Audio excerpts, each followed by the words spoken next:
Good morning, students. Myself, Dr. Yogesh Patinge, Assistant Professor in Commerce, GS College of Commerce, Varda.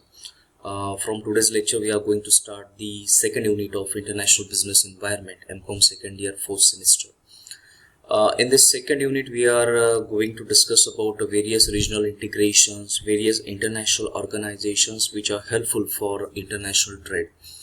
So, in this particular series of lectures, we are starting our first lecture of this unit number 2. It's the title of this lecture is Benefits of Regional Integration.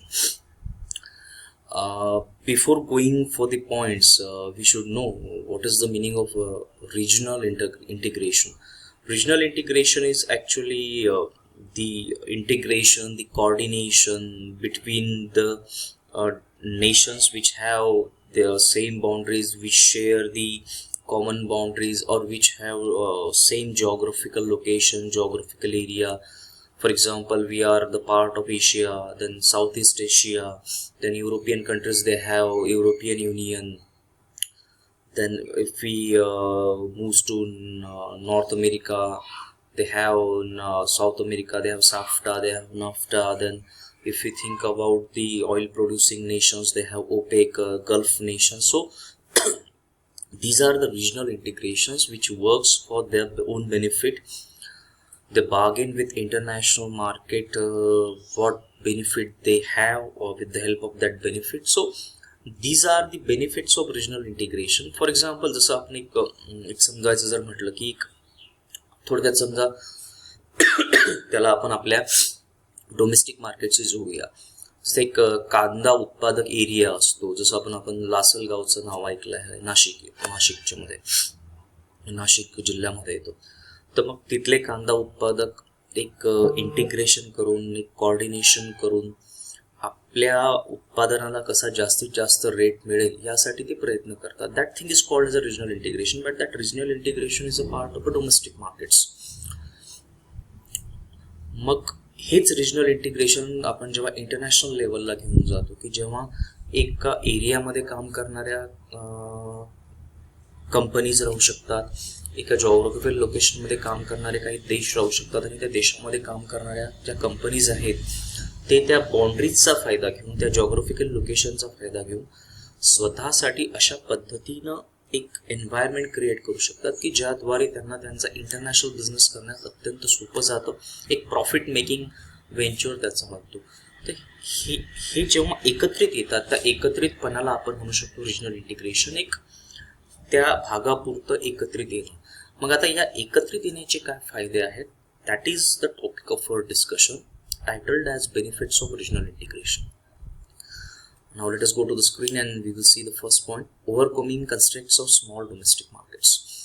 जसं मी तुम्हाला म्हटलं की छोटे छोटे market जे असतात, domestic markets म्हणा किंवा मग छोटे छोटे इंटरनॅशनल मार्केट्स आपण म्हणू शकतो. You can just correlated the first point with domestic market and international market also. तर यांचे जे कन्स्ट्रेंट्स राहतात, नॅचरली एक जण लढतो आहे, एक जण ट्रेड करतो आहे आणि एक ग्रुप ट्रेड करतो आहे. तर एकाला तेवढा फायदा होणार नाही जेवढा ग्रुपला फायदा होईल. आपण म्हणतो ना की एकीने जेव्हा कोणी लढतं तेव्हा जिंकण्याचे चान्सेस हे जास्त राहतात. तर same things applies to the business. So जे काही कन्स्ट्रेंट्स आहेत, जे काही अडथळे आहेत, जे काही प्रॉब्लेम आहेत की जे छोट्या डोमेस्टिक मार्केटना फेस करावे लागतात, एक किंवा मग छोट्या इंटरनॅशनल मार्केटला फेस करावे लागतात, those problem can be solved with the help of regional integration. So this is the thing which is very important. When you come together, you will solve your problems. Your problems will get solved easily. But if you are if you are just going that path with only with just you are only one to go to that particular path, then it is very hard to what we can say. There is a very less possibility of win. There is a very less possibility that you can survive. So एकीने जेव्हा आपण लढतो तर मग नक्कीच त्यामध्ये जास्त फायदा होण्याचे चान्सेस आहेत. So the first thing is overcoming concerns of small domestic markets. Second is a strategic gains. Strategic gains apply to each and every business. जसं मी तुम्हाला एक कांदा उत्पादक जे लासलगावचं उदाहरण तुम्हाला दिलं तर same things applies to the Konkan, जिथे आपलं हापूस आंब्याचं उत्पादन होतं. They have the strategic gains. त्यांनी सर्वांनी मिळून येऊन जर आपल्या उत्पादनाचे रेट्स जर वाढवले किंवा मग उत्पादन त्या वर्षात कमी झालं म्हणून आम्ही उत्पादनाच्या किमती वाढवतो आहे. So this things are very applicable, very important for them, because this are the part of strategic gains. कारण ते काय करतात, एक स्ट्रॅटेजी ठरवत आहेत की आम्ही आमच्या उत्पादनाच्या किमती का वाढवतो आहे. बरं, यामध्ये सर्वांनी मिळून किमती वाढवल्यामुळे ग्राहकांना मग दुसरा ऑप्शन राहत नाही. कारण जर मला जर हापूस आंबा खायचा असेल तर okay, I just have to look out at Konkan, कारण हापूस आपल्याला तिथून मिळतो. मग तिथल्या उत्पादकांनी, आंबा उत्पादकांनी जर त्यांच्या हापूसचा रेट जर वाढवला तर नॅचरली वी हॅव टू पे मोर, आपल्याला जास्त किंमत द्यावी लागेल. आपण बार्गेन ही करू शकत नाही, because each and every one is actually selling that particular mango with the same price, because they had the regional integration. म्हणून जेव्हा एकत्रितपणे येऊन एखादा उद्योग केला जातो, आणि शेतकऱ्यांना ते नेहमी म्हटलं जातं की तुम्ही एकत्रितपणे संघटनेच्या भावनेतून येऊन जर काम केलं तर नक्कीच तुम्हाला त्याचा फायदा जास्त होईल. पण दुर्दैवाने आपल्याकडे तशी कुठली सिस्टम अस्तित्वात नाही, किंवा मग ती सिस्टीम अस्तित्वात आलं तर त्याचं एक राजकीयकरण केलं जातं आणि मग त्यातून जे फायदे शेतकऱ्यांना मिळायचे असतात ते दुर्दैवाने मिळत नाहीत.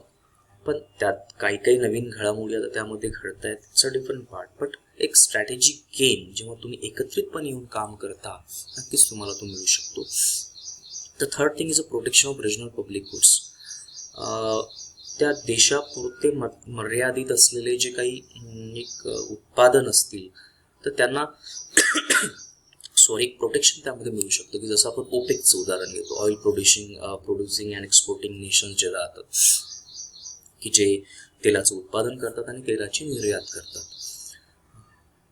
ते ठरवतात की ते त्यांना किती त्या पर्टिक्युलर सीझनमध्ये किती प्रोडक्शन करायचं आहे, किती तेलाचा उपसा करायचा आणि त्याची किती निर्यात करायची आहे. डिमांड जर कमी झाली तर ते उपसा कमी करतात, डिमांड जर वाढली तर ते तेलाचा उपसा वाढवतात आणि निर्यात वाढवतात, जेणेकरून तेलाचे भाव ते पडू देत नाहीत.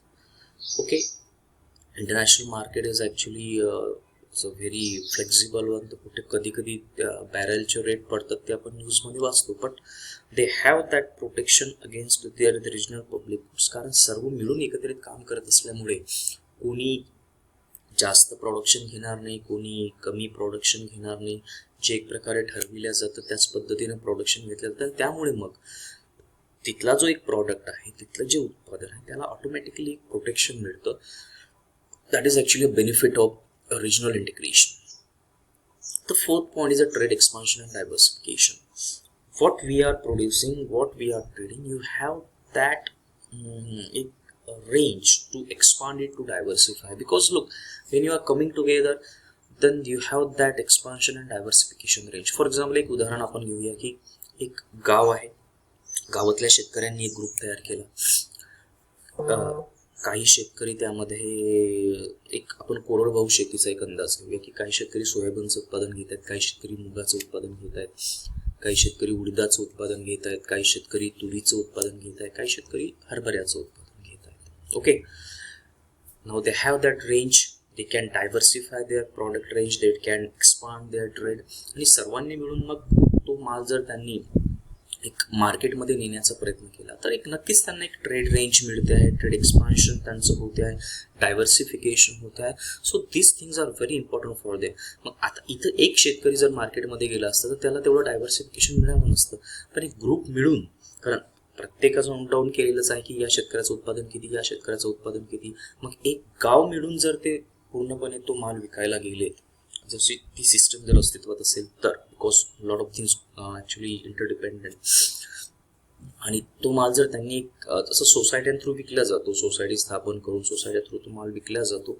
दुर्दैवाने ह्या गोष्टी कोऑर्डिनेशन असल्यामुळे घडत नाहीत. नाहीतर कागदावर हे चांगले अत्यंत सक्सेसफुल असे मॉडेल्स आहेत. कुठल्या गावांमध्ये हे मॉडेल्स अत्यंत सक्सेसफुल आहेत. पण दुर्दैवानं जसं मी म्हटलं की अंतर्गत कलहांमुळे, प्रॉपर नसलेल्या कोऑर्डिनेशनमुळे आणि राजकारणाची लागलेली कीड, या सगळ्या गोष्टींमुळे ह्या एक सक्सेसफुल मॉडेल्स आहेत एकत्रित येऊन काम करण्याच्या, सोसायटी स्थापन करण्याच्या, कॉपरेटिव्ह सोसायटी स्थापन करण्याचे, ते मॉडेल्स आपल्या इथे शक्यता खूप मोठ्या प्रमाणात फेल झालेले आहेत. पण एकत्रितपणे येऊन जेव्हा तुम्ही काम कराल, नक्कीच तुमची प्रॉडक्ट रेंज वाढेल, तुम्ही तुमचा व्यवसाय वाढवू शकता, you can expand your trade and you can make a diversification. That thing is possible when you are coming together. Same things applies to the international business. You can expand, you can diversify your trade. So these are the 4 points that you are seeing on screen, which are the benefits of regional integration. Now we will move to the next screen. The 5th point is employment opportunities.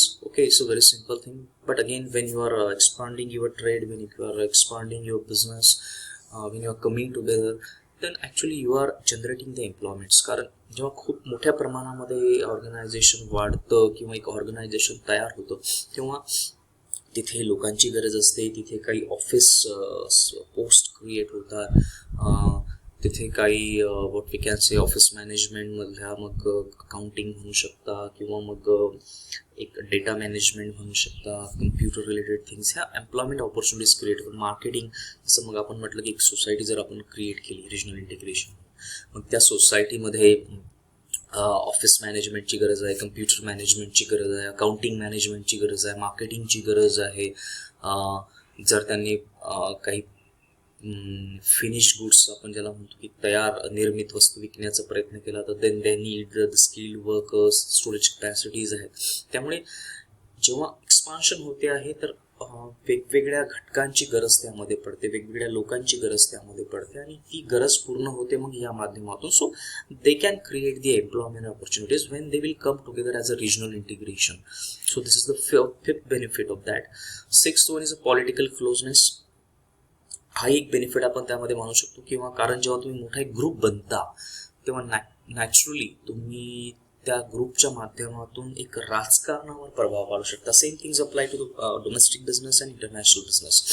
जसं आपण कोल्हापूरमध्ये गोकुल दुग्ध society जी आहे, म्हणजे पूर्ण नाव आपण सध्या पुरतं गोकुल म्हणून नाव वापरूया. नुकतंच त्यामध्ये इलेक्शन झालं आणि त्या राजकारणातून त्या जिल्ह्याची एक काय म्हणू शकतो कलाटणी राजकारणाला मिळाली आहे. त्यामुळे एक ज्या अशा मोठ्या मोठ्या सोसायटीज असतात की ज्या सोसायटीज अशा माध्यमातून समोर आलेल्या आहेत रिजनल इंटिग्रेशनच्या माध्यमातून, त्या सोसायटीज, त्या कोऑपरेटिव्ह सोसायटीज त्या जिल्ह्याच्या राजकारणावर प्रभाव टाकतात आणि मग तो प्रभाव असल्यामुळे मग त्या सोसायटीसाठी जे चांगलं आहे तसे बदल, तसे निर्णय ते त्या राजकारणी मंडळीकडून किंवा पॉलिटिकल जे तिथलं सेटअप आहे त्यांच्याकडून ते करून घेऊ शकतात. So this things are very important when you are working in democracy like us fair. Actually you should have that weight to create your own space to amend the decisions which are in favor of you. So these things are very important. That's why there is a need of political closeness if you are working as a regional integration. And the last one is spillover growth. एक आपण त्याला असं म्हणू शकतो की cross border growth ही त्याला म्हटलं जातं, स्पिलओव्हर ग्रोथ ही त्याला म्हटलं जातं, की मग एकाच्या विकासातून दुसऱ्याचा विकास होतो आणि ज्याला मग मल्टिप्लायर इफेक्ट ज्याला आपण म्हटलं जातो की यातून ते त्यातून ते, चक्रव्याळ ज्याला म्हणतो की यातून ते त्यातून त्याचा विकास, त्यातून त्याचा विकास, ह्या सगळ्या मग एका सोसायटीमधून सोसायटीमध्ये काम केलेल्या सदस्यांचा विकास, तर ह्या सगळ्या गोष्टी घडतात. That thing is called a spillover growth. So these are actually the 7 points which are the part of benefits of regional integrations. First 4 are these points and remaining 3 are these points. So there are only 7 points which with the help of which we describes the benefits of regional integration. थोडक्यात एक जास्तीत जास्त नफा कमवण्याच्या एक संभावनेतून, एक स्वतःचं महत्त्व वाढविण्याच्या संभावनेतून, स्वतःचे प्रॉडक्ट्स जास्त लोकसंख्येपर्यंत घेऊन जाण्याच्या संभावनेतून जेव्हा काही लोक, काही देश, काही बिझनेसेस, काही कंपनीज एकत्रित येतात, that thing is called as a regional integration. And these are the 7 points which shows that regional integration is actually a very good thing when a business wants to sustain, when a business wants to grow, when a business wants to develop. I hope you understand this point very well. Next lecture we will talk about the next point. Thank you.